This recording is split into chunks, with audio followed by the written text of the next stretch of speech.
Okay guys, we're out front here on the farm, and we just got our spring garden in and cut all the dead stuff off that got hit by the frost and put it in a low spot here. Filled that up pretty good.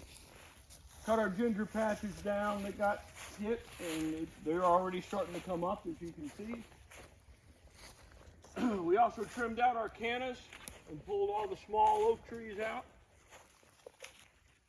Most of those are out, and the cannas are already coming back. We also have some spinach growing in there that'll make a good ground cover. I also have a well. We haven't figured out what we're going to do with that, but that came from the old pump house that used to stand there. But also got the bromeliads cleaned out, all the cockleberries out that were here.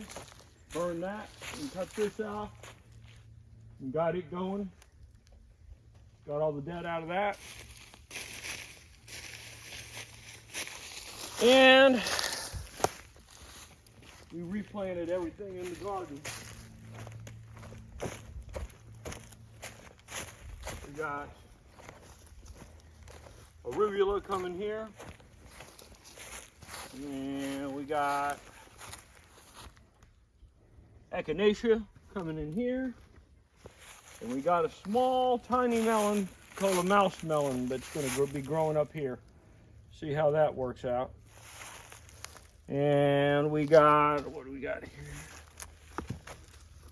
We got beefsteak tomatoes coming in here.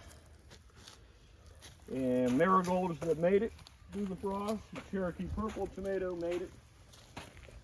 The cilantro made it. And we got kale over here. Over here.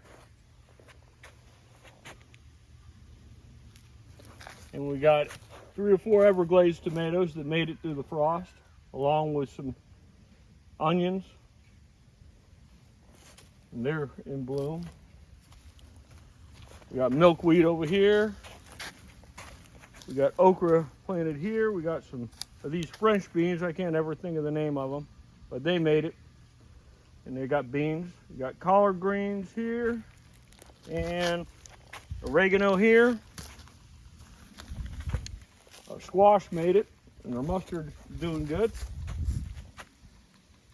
And we got bok choy here. So we got a pretty good start on the spring garden.